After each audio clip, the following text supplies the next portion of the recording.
Some of you have had the pleasure of meeting her before, but this is one of my wonderful good friends, Sandy Kay, Dr. Sandra Kay, and she is an art educator who went off and got a doctorate in gifted education.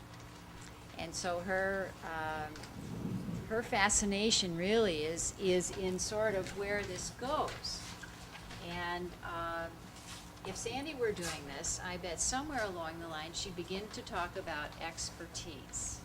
So, would you like to start there, Sandy? Okay. All right. I will. And do you need, we want I to move will. this back too. Yeah. I'll have a little bit of this. Well, I have lots of places I could begin, and David, thank you for sharing that with us. That was really nice. Can you hear me back there? I don't project really loudly often.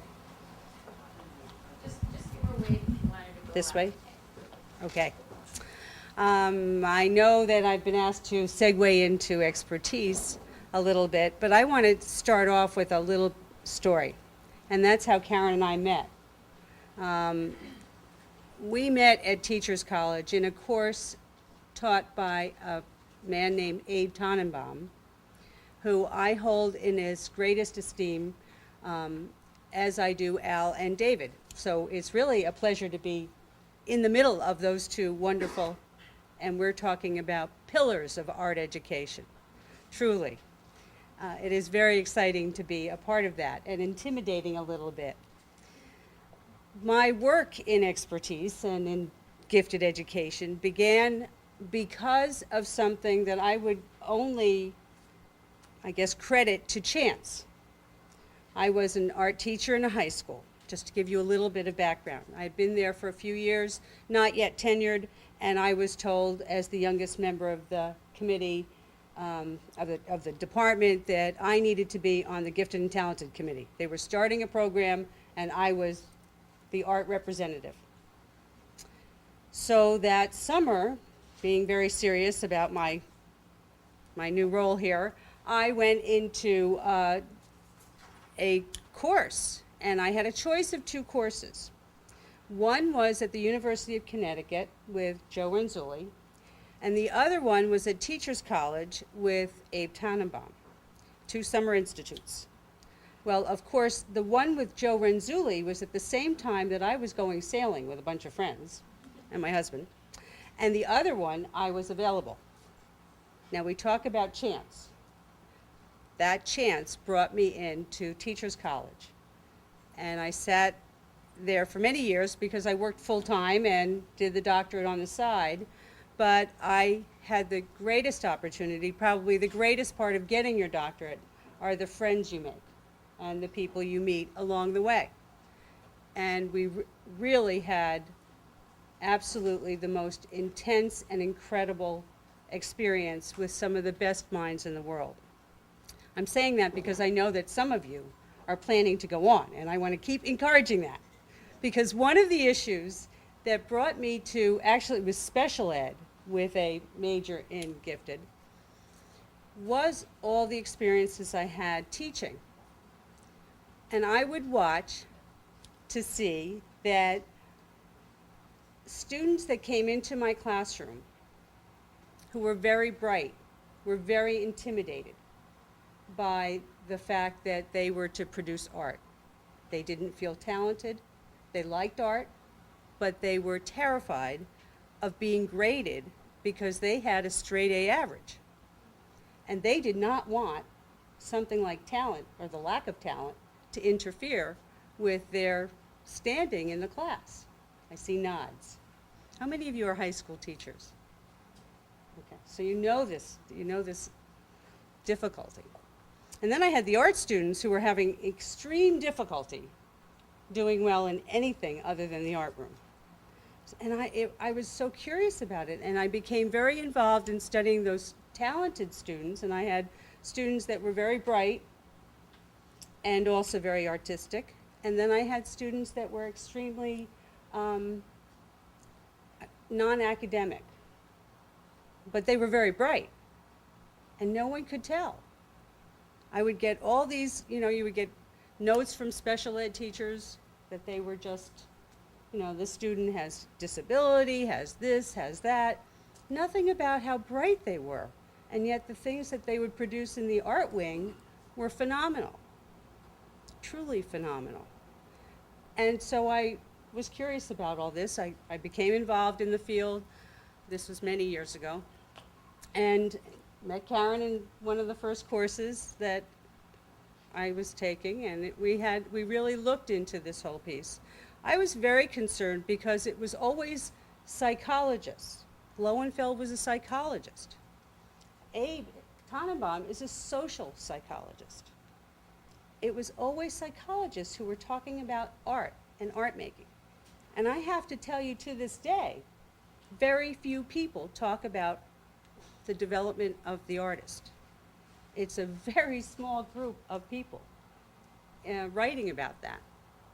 So I'm encouraging all of you to get involved and join into this whole area of what now, there's one little field called expertise. Talent development and expertise. And I guess I have to tell you another side story about how expertise came about in the research literature. We have to thank the computer for an awful lot. You were raised with it. You don't know what it's like not to have it. But we weren't. And to know that it's really what drives the research still. Artificial intelligence is the reason that people are studying thinking. They're trying to get robots to think like human beings. They're trying to look at how, and that's how we learn about how we think. They're trying to get robots to be creative, which I really find fascinating. And they're really close. If you look, it's really fascinating to look and see what they're studying.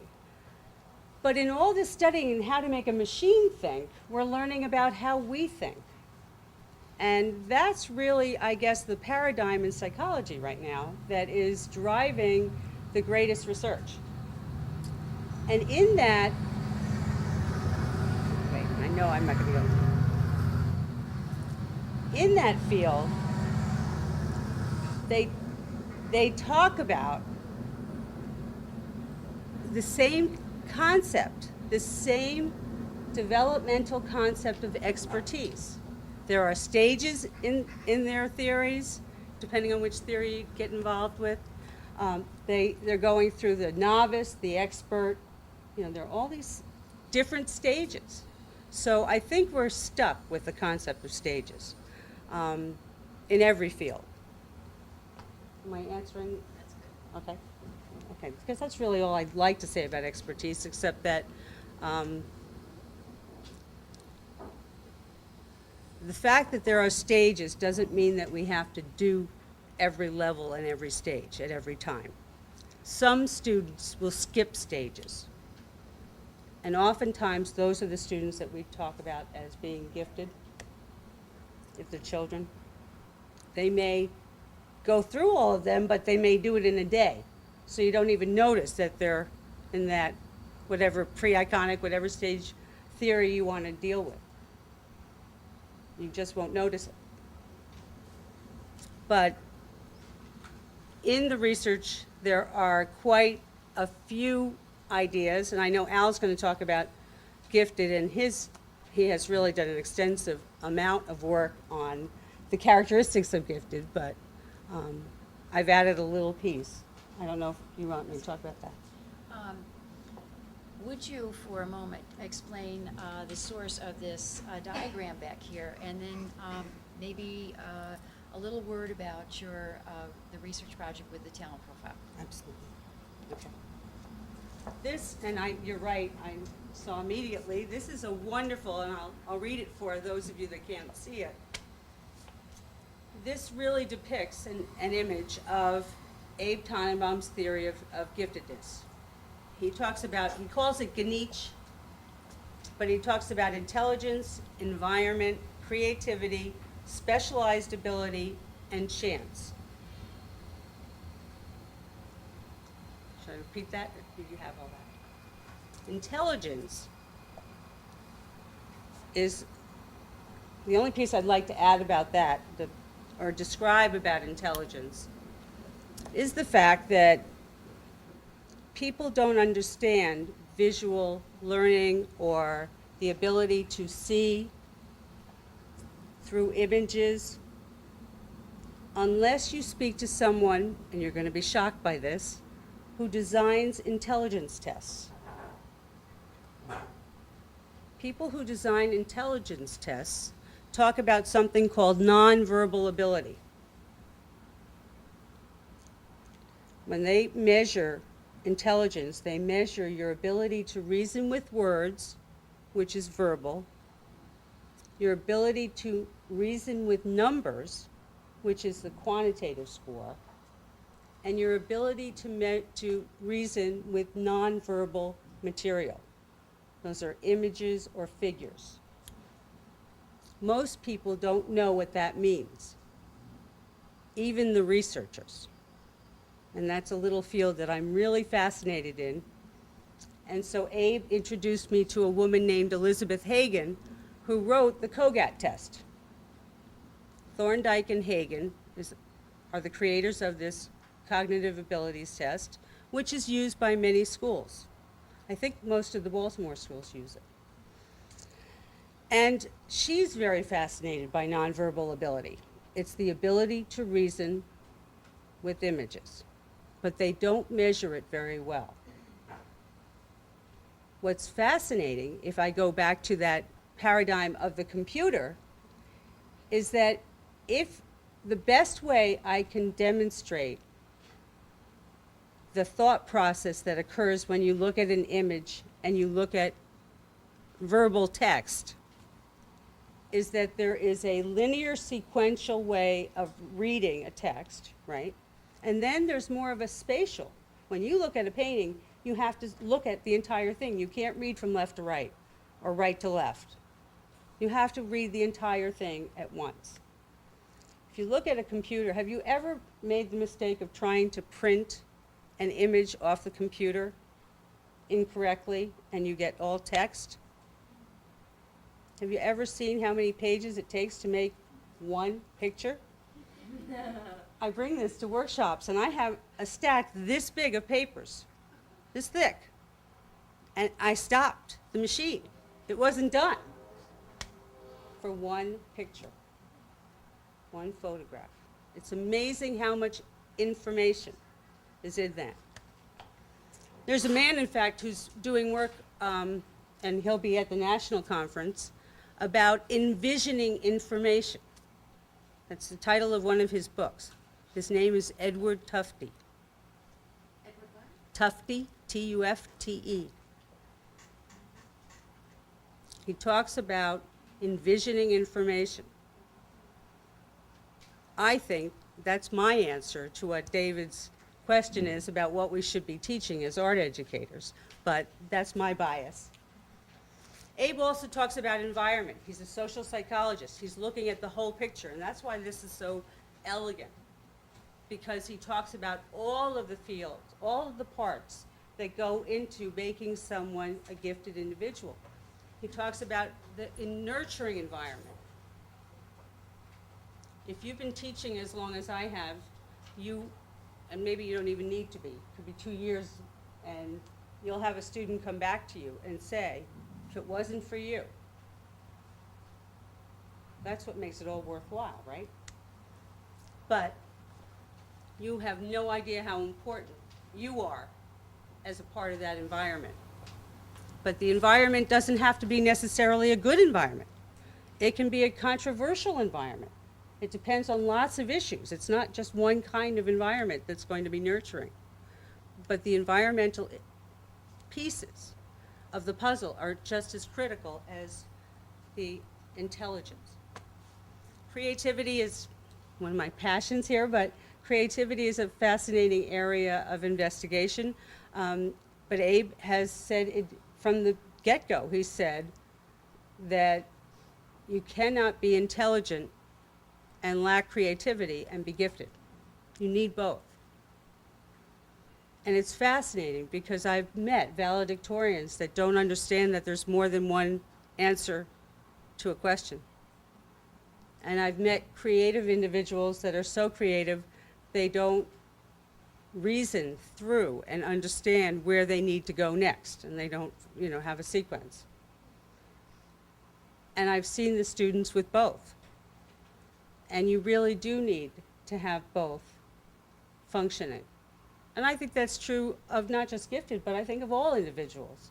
We need to create a system where all people can use, I won't say both sides of the brain, because I know that's incorrect, but can use a choice, be fluent in many kinds of thinking processes. Creativity is one of them. And I've been working with gifted students, not just in the arts, but in any variety of gifted, all varieties. There is a U.S. definition of gifted. My preference is to use Marlin's definition, which is 1972, where he said that he includes the psychomotor kinesthetic area of giftedness. But in looking at all of that, whether you're looking at intellectual ability, specific academic ability, which might be someone who's great at mathematics or great at language or science, or all of the above, academically brilliant, or you're looking at the visual and performing arts or creativity or leadership. Leadership is also a very important characteristic. As I watch students, because I work at a K-12 level, and I watch them developmentally throughout the years, and I've been there a long time. As I watched that, I saw that it's amazing to me how we don't support, in schools, we don't support talent development of any kind, not just the visual arts, of any kind. And I really was curious as to why, especially when I took a leave of absence and I taught at a university for a while and then came back after 2 years. And I could watch all the administrators get on the PA in the morning and say, congratulations to and so-and-so did this weekend, and there's this wonderful, the football team won, and the tennis team came in first, and the Odyssey of the Mind teams, go to states, and they're raving on the PA. And then it's gone. That's it.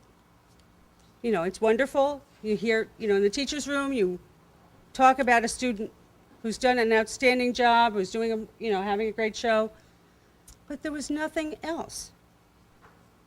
And you'd watch students, and I'll start with just a case study. I have a young man that was a special ed student, and he was only known as a special ed student, and he only knew what he couldn't do. And yet, after 9/11, because we were right there, where I'm only 35 minutes from New York, right there, we were actually at the Segway, and that we were the place where they dumped all the water, the delivery of the water as the police and firemen were going down into New York. Most of the people that live in my area are policemen and firemen in New York.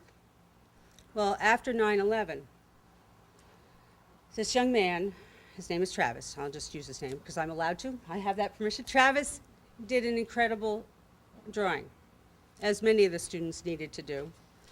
And it won state awards. And I typically only do these talent profiles, this area that I developed, for the students that have been identified as in the top 5 to 7% gifted in our district. And we maintain talent profiles, which is really a cumulative record of a student's achievements in all of the areas that I gave you. And we just maintain that, gather information from parents, from teachers, from community members, and we really encapsulate all the students' strengths and achievements into a cumulative record to pass on, so people know. We always know what a student is not good at, we really know what a student is good at. So that was something that I felt was extremely important. It was missing in the evaluations, we don't know. Well, Travis, I happened to meet. He was not in the gifted program, but he was a special ed student, and we did a talent profile on him. And because he received this state award, his ratings on this talent profile were astronomical.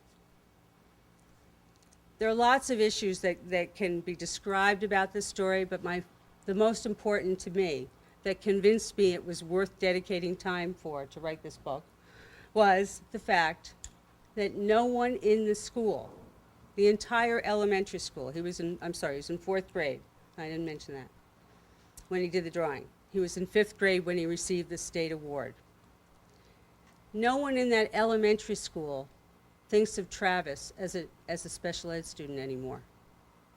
Travis is an artist. That, to me, spoke volumes. It spoke volumes in terms of what it is that we identify and how we identify students. And it spoke to me about the whole developmental issue and how important it is that we measure what's important. If strengths and talents are important and we want to nurture them, whether or not we have the funds to pay for a dancer or pay for an artist to go to private lessons is not the issue in terms of education. But I think as educators, we really do need to monitor and evaluate the level of talent and not just the level and degree of talent, but the areas of talent. Because if you look at historically at a child going from 3rd grade through or kindergarten through 12th, you're seeing this development of expertise along the way. It's childhood expertise, it's not adult expertise, and there is a difference. I think I was very touched when David was describing his change from narrative to aesthetic, and I thought, let's not just keep that with children, this concept, because most adults that you meet really are stuck at either the iconic or narrative stage. And most people don't understand art. They don't even know how to be good consumers of art because they never reach that aesthetic stage. And my God, is that not our job as art educators? It's really a very, very important piece. I was very touched by that. But I see that with the researchers. All these psychologists that I work with and educational people think verbally. Most of them do not imagine in their mind's eye. They don't know how. And the only way you can communicate to them is if you speak their language, which is either numbers or words, which I guess is why I followed my path, so that we could convince them in the language that they know that art is thinking, and that there's a level of expertise that one holds with information, with envisioning information, that is so critical to whether you're producing an artist or a consumer of arts, or dealing with just appreciating what someone else can do.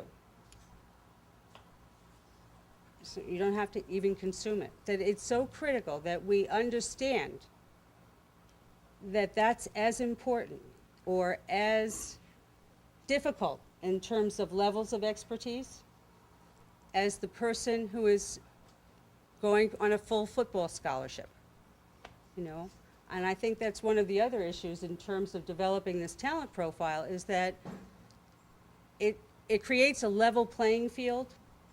So depending on whatever your bias is, and ours is obviously the visual arts because we're here, the visual arts is as important as athletics, which is as important as academics. So if you look at expertise, if you look at talent development as developing levels of expertise, from local to regional to state to national to give you one example of that. And you look at it across the board, whether they're academic or artistic or athletic, they're all in the same level playing field, and they can be appreciated by people who don't know how incredible it is. And people can begin to see that there's something to foster along the way. I don't know if I'm making that very clear, but I think that that piece, that developing expertise in a child and in an adult, is where talent development is going to go in the future. I think that's where gifted education is going. I just received a wonderful email from someone that said that John Felgerson was talking about this in an interview. He is what David and Al are in art ed, John is in gifted ed, and talked about the talent profile apparently and all kinds of other things. But talent development is definitely going to be something that I hope art education will join in the conversation about. I think it's very critical that we work on that conversation in the field. I think it's really important that you have a context like this context, the social psychology context, to understand where you're coming from. Because if you're teaching in public education, you're not creating artists. It's not a MICA. I think most of you that are in the field know that. Most of the people are not going to be artists. We hope that they'll be appreciators of art, but what else can you give them? I mean, there's so much other expertise that they need that they'll only get through a visual curriculum. And I think we're the only visual curriculum in town at the moment. May not always be, but we are now. Is that? That's good. Okay. All right, let's give Sandy a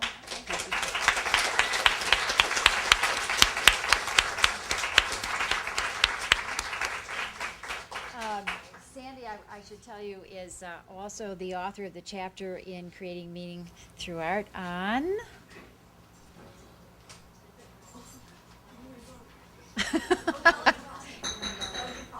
elegant problems. Yay, we owe a lot to Sandy just for elegant problems. Why don't we give her a round of applause for just elegant problems?